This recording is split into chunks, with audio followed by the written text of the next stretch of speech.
Welcome to Subrata vlogs and much more friends. So खूप दिवसानंतर video shoot करत आहे आणि हा बॅकपॅकिंगचा व्हिडिओ आहे. जे डिलिव्हरीसाठी तुम्हाला काय काय साहित्य लागू शकतात किंवा काय न्यायला पाहिजे. स्पेशली विंटरमध्ये जर यांची डिलिव्हरी होत असेल नोव्हेंबर टू मार्चपर्यंत, तर त्यांना काय काय गोष्टी लागू शकतात किंवा मी माझ्या कन्व्हिनियन्सच्या हिशोबाने हा व्हिडिओ करत आहे. तुम्ही ज्या एरियामध्ये राहत असाल किंवा ज्या ठिकाणी राहत असाल तिथे थंड गरम जसं वातावरण असेल त्या हिशोबाने तुम्ही तुमच्या कन्व्हिनियन्सच्या हिशोबाने कस्टमाइज करू शकता सगळ्या गोष्टी. सो जास्त न बोलता व्हिडिओला सुरुवात करूया. सो सगळ्यात आधी मी माझ्यासाठी काय काय गोष्टी घेऊन जाणार आहे इथून सुरुवात करते आणि मग त्यानंतर आपण बाळाच्या वस्तू बघूया. तर सगळ्यात आधी इथे मी फिडिंगचे गाऊन घेत आहे, ज्याला फ्रंट ओपन बटन्स आहेत, चेन आहेत आणि याचा व्हिडिओ तुम्हाला आलेला आहे चॅनलवरती, तर तुम्ही ते बघू शकता. मी लिंक डिस्क्रिप्शन बॉक्समध्ये देईन किंवा तुम्ही या चॅनलवरती बघितलं तरी याच्या आधीचा तोच व्हिडिओ आहे. सो या पद्धतीचं हे गाऊन आहे, तुम्ही बघू शकाल. खूप वार्म आहे हा. यावर स्वेटर घालायची वगैरे काही गरज पडणार नाही. असं लॉंग आहे ही पूर्ण. त्यानंतर पुन्हा एक ड्रेस मी घेत आहे. तिथून घालून येण्याची गरज पडली तर हा सुद्धा फिडिंगचाच आहे. इथून चेन आहे, तुम्ही बघू शकाल. इथे चेन आहे आणि हे ओपन होते आणि फिट करायला अगदी सोपं जाते.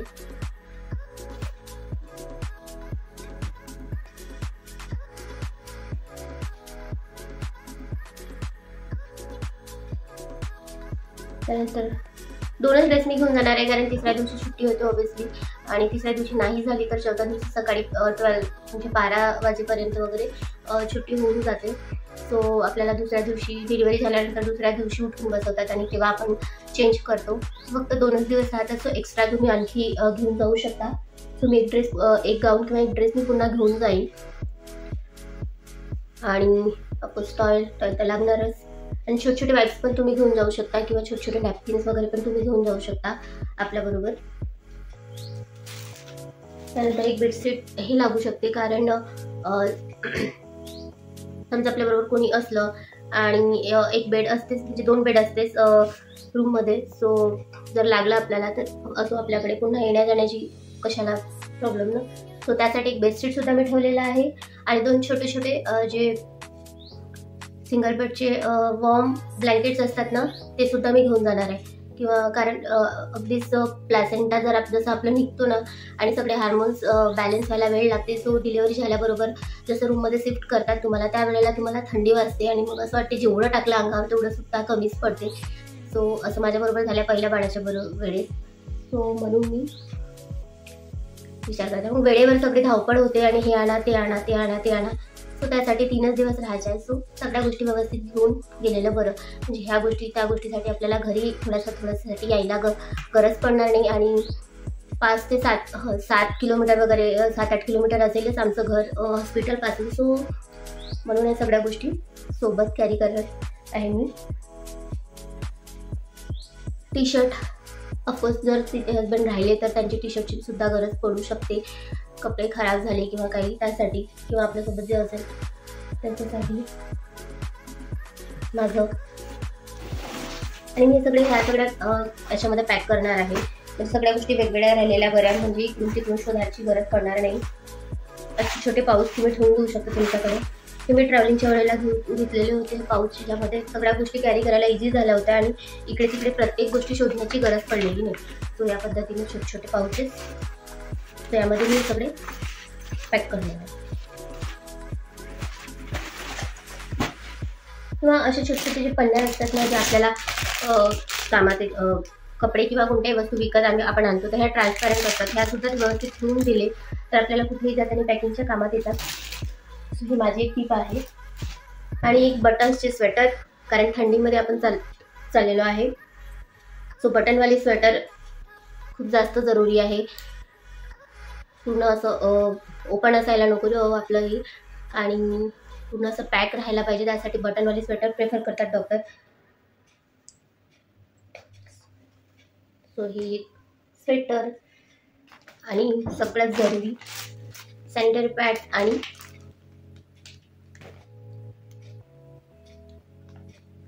डिस्पोजेबल ब्रेस्ट पॅड्स आहेत. सो याची गरज मला वाटत नाही, हे घरी आल्यावरच लागेल, कारण 3 दिवसात मला असं वाटत नाही की एवढं ब्रेस्ट मिल्क वाढते आणि ते लीक व्हायला सुरुवात होते, असं काही नाही होणार. कारण पहिल्या बाळाच्या वेळेस मला 7व्या-8व्या दिवशी वगैरे किंवा त्याच्याही पुढे दिवस गेल्यानंतरच थोडंसं ते लीक व्हायला सुरुवात झाली होती. सो असलं तरी काही प्रॉब्लेम नाही, नसलं तरी काही प्रॉब्लेम नाही. 3-4 दिवस जर आपण हॉस्पिटलमध्ये असलं तर तुम्ही घेऊन जाऊ शकता सोबत किंवा घरी आल्यावरही कामात पडते. ऑफकोर्स आपली बॅग जी आहे ज्यामध्ये आपल्या फाईल्स वगैरे सगळ्या असतात. सो माझ्याकडे हे माझ्या फाईल्स सोनोग्राफीची वेगळी आणि हॉस्पिटलची वेगळी आहे, त्या घ्यायला विसरायचं अजिबात नाही. ह्या आधीच पॅक करून ठेवायच्या, म्हणजे वेळेवर धांदल होणार नाही. सो आणि त्यासोबतच तुमचे मेडिसिन्स सुद्धा तुम्ही कॅरी करू शकता, जे कॅल्शियमच्या आणि आयरनच्या वगैरे असतात ते सुद्धा कॅरी करू शकता. तुम्ही माझ्या जास्त गोष्टी कॅरी करणार नाही आहे. ऑफकोर्स थोडंसं हे फेस पावडर जर तयारी करायची गरज पडली तिथे तर, आणि कम लोशन कारण थंडी आहे. आणि सगळ्यात महत्त्वाचं म्हणजे हे विसरायचं नाही, कारण आपल्याला सलाईन लावलेले असते आणि त्यामुळे आपले ओठ खूप वाढत राहतात, कारण पाणी प्यायचं नसते. 5-7 तास तरी आपल्याला पाणी प्यायचं नसते. सो आपल्याला याची गरज खूप भासते वॅसलीनची, आणि आपल्याला वाटतं सतत आपले ओठ असं मॉइश्चर राहायला पाहिजे, ओले राहायला पाहिजे. सो पाणी तर पिऊ शकत नाही. सो त्यामुळे आपल्याला हे ओठाला लावत राहिलं तर मॉइश्चर आहे आपल्याला असं वाटायला लागते. आणि सो त्यासाठी हे खूप खूप खूप जरुरी आहे. आणि याचं मला खूप जास्त काम पडलं होतं पहिल्या डिलिव्हरीच्या वेळेस. सो ज्या गोष्टी मला वाटतात त्या गोष्टी मी पॅक करत आहे, आणि काही राहिल्या तर तुम्ही कमेंटमध्ये नक्की सांगा. क्लचर्स किंवा आपली जर केस बांधायची गरज पडली तर क्लचर्स असायला पाहिजे आपल्याकडे. मी 2 क्लचर घेऊन चाललेली आहे. पॉलिटर केस बांधण्याची गरज पडली तर हे सुद्धा जरुरी आहे. सो 2ही. फेस वॉश करण्याची गरज पडली तर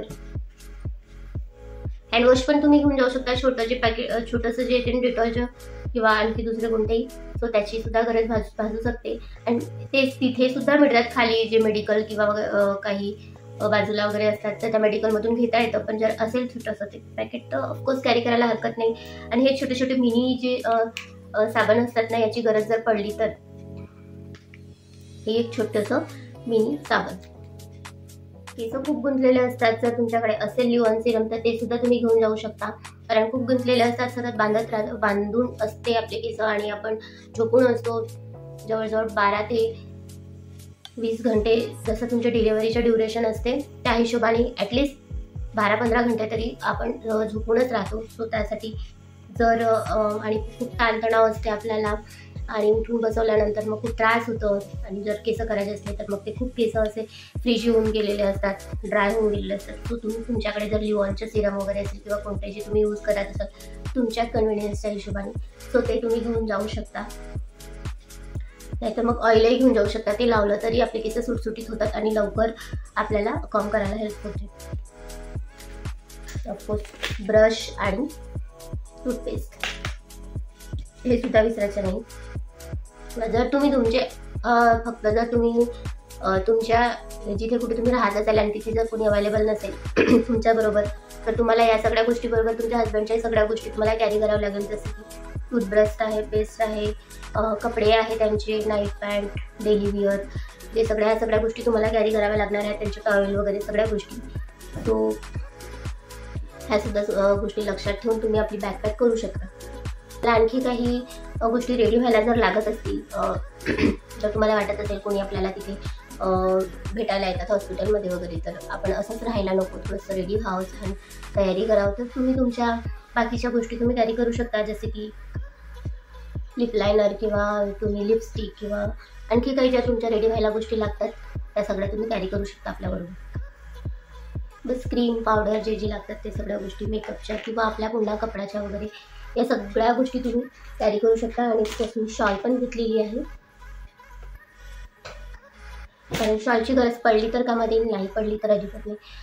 मुला ॲक्च्युली ते डेटॉलमधून सुद्धा काढलेले आहे. सो बाळाला जर काम पडेल तर त्याच्यासाठी सुद्धा कामात येईल ते, किंवा कोणाला पांघराच्या वगैरे. सो चल, तर एवढ्या गोष्टी मी कॅरी करत आहे स्वतःसाठी. आणि जर तुमच्याबरोबर जे व्यक्ती राहत असेल तर त्यांच्यासुद्धा गोष्टी कॅरी करू शकता तुमच्याकडे. जर तुम्ही खूप दूर राहत असाल आणि तुम्हाला येणं जाणं टफ होत असेल घरापर्यंत पोचणं, कारण मोठ्या मोठ्या शहरामध्ये खूप वेळ लागतो जायला यायला, सो जेवढे दिवस तिथं हॉस्पिटलमध्ये आपण ॲडमिट असतो तेवढ्या दिवसाचं सगळं सामान ते घेऊन जातात, कारण ते परवडत नसतं आपल्याला घरी जाणं येणं ह्या सगळ्या गोष्टी. सो त्यासाठी, आणि ऑफकोर्स घरी जाणं येणं चालू असेल तर खूप साऱ्या गोष्टी कॅरी करण्याची गरज पडत नाही. अगदी तुम्ही फक्त पेशंटचं आणि आईचं आणि बाळाचं ह्या दोन लोकांचं जरी कॅरी केलं गोष्टी तरी सफिशियंट आहे. तर चला मग, एवढ्या गोष्टी मी घेऊन चाललेली आहे. आणि एक गोष्ट राहिली, सो पाण्याचे कॅटल. जर आता खूप साऱ्या हॉस्पिटलमध्ये गॅस राहते आणि म्हणजे किचन असतं स्पेशली, तर तिथे काही बनवता सुद्धा येतं आणि पाणी गरम सुद्धा करता येतं. आणि मोठ्या मोठ्या हॉस्पिटलमध्ये सुद्धा कॅटल वगैरे आपल्याला तिथं दिलं जातं, म्हणजे पाणी गरम करायला काही प्रॉब्लेम नसते मग तिथे. आणि जिथे नसेल तिथे एक किचन असतं त्यांची स्वतःची हॉस्पिटलची, तर त्या किचनमध्ये आपल्याला काही बनवून आणि काही गरम करायचं असेल पाणी वगैरे किंवा जेवण वगैरे तर त्यासाठी सुद्धा ते कामात येतं. पण जर नसेल तर आपल्याकडे ही कॅटल असायला पाहिजे, नाहीतर मग आपल्याला ते रात्री बिरात्री किंवा कितीही वेळ वाजता आपल्याला जर गरम पाणी पाहिजे असेल बाळाच्या दुधासाठी, कारण डिलिव्हरीच्या वेळेला काय असते ना, आपण झोपून असतो आणि त्यावेळेला जर पेशंटला त्रास द्यायचा नसते, सो गरम पाण्यामध्ये ते मिल्क पावडर आपल्याला मिक्स करून बाळाला द्यायचं असतं. त्यासाठी सुद्धा 10 वेळेला आपल्याला कोमट पाणी आपल्याला गरम करून आणत जावं लागते आणि ते बाळाला पाजायचं असतं. सो ह्या सगळ्या गोष्टी जर आपल्याला करायचं नसेल तर आपण अशी कॅटल एक घेऊ शकतो, जे आपल्याला नंतर घरीसुद्धा कामात येते. पाणी गरम करायला अगदीच 2 मिनिटात पाणी गरम होतं. 1-1.5 ग्लास करायचं असेल तर 1 मिनिटं सुद्धा लागत नाही, 15-20 सेकंदामध्ये किंवा अर्ध्या मिनिटामध्ये आपलं पाणी गरम होऊन येतं. आणि डिलिव्हरीच्या नंतर पेशंटला सुद्धा पाणी गरमच लागतं, सो हे आपल्याला रूममध्ये कामात येईल, म्हणून ही कॅटल. तर ऑफकोर्स जर तुम्ही घेऊ शकत असाल तर तुम्ही घेऊ शकता, किंवा घरी आजकाल मॅक्झिमम लोकांच्या घरी ही कॅटल असतेच पाणी गरम करायला, सो तुम्ही नेऊ शकता ती. आणि ही सगळी पॅकिंग टिप्स जे आईसाठी लागणारे साहित्य आहे किंवा सोबत जे असेल त्यांच्यासाठी लागणाऱ्या गोष्टी आहेत. यामध्ये मी काही गोष्टी पुन्हा ॲड वगैरे करू शकते, तुम्ही ते तसं व्हिडिओ मी पुन्हा नंतर डिलिव्हरीच्या नंतर मी बनवेन, मी यामध्ये कोणत्या इन्क्लूड केलेल्या नंतर किंवा नाही केलेल्या त्यासाठी, आणि कसं राहिलं सगळं काही तो वेळ डिलिव्हरीचा, तर ह्या सगळ्या गोष्टी मी तुमच्याबरोबर शेअर करेनच. सो एवढ्या गोष्टी मी सध्या तरी पॅक करत आहे. आणि ऑफकोर्स तुमचं मफलर किंवा कानाला बांधायला किंवा तुमचं स्कार्फ वगैरे घेऊन जायला अजिबात विसरू नका, कारण ते बांधणं खूप गरजेचं असते. कानामध्ये हवा जायला नको असं म्हटलं जातं, आधीपासून असं चालत आलेलं आहे, सो ते सुद्धा कामात येईल तुमच्या. आणि चला तर मग व्हिडिओ इथे स्टॉप करूया. या सगळ्या गोष्टी मी कॅरी करत आहे सोबत, राहिलेल्या गोष्टी मी पुन्हा एक व्हिडिओ बनवून त्यामध्ये सांगेन. एकतर बाळाच्या व्हिडिओ आधी येऊ शकते, बाळाच्या गोष्टी काय काय कॅरी करत आहे ते, आणि नाहीतर मग हा व्हिडिओसुद्धा आधी येऊ शकतो, सो अल्टरनेट व्हिडिओ येऊन जाईल.